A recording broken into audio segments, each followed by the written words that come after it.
Enforcement team প্রতিনিয়তই আমরা market visit করি। আজকে আমরা প্রথমে বটতলা বাজার ভিজিট করেছি, সেখানে আলু পেঁয়াজের মূল্য আমরা যাচাই করেছি।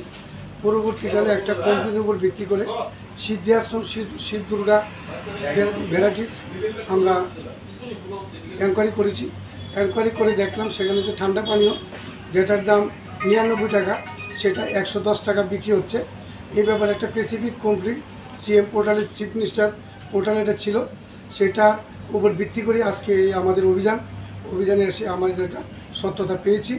তারপরে পাশাপাশি এখানে সেটা কেকস অ্যান্ড বান্সের একটা কাউন্টার আছে, সেখানে আমরা দেখলাম সেখানে যে কালার যে মিশ্রণ হয় কেকের মধ্যে, মিশ্রণগুলি সবটি আপনার এক্সপায়ারি আছে, এগুলি ঠিকভাবে হচ্ছে না এবং কেকের দোকানটা সাংঘাতিক অপরিষ্কার এবং কিছু কিছু কেক এখানে আছে অনেকগুলি আমরা দেখতে পাচ্ছি, সেইগুলি কোনো কবে তারা কিনেছে, কোথা থেকে কিনেছে কোনো কিছুই নেই এবং মালিকরা আমরা এখানে খবর করা সত্ত্বেও উনি আসেনি।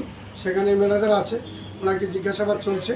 আমাদের সাথে ফুড সেফটি আছেন, আমাদের সাথে লিগ্যাল মেট্রোলজি আছেন, ওরা ওনার দপ্তরের নিয়ম মোতাবেক তারা কাজ করছেন। পরবর্তীকালেও এই জারি থাকবে।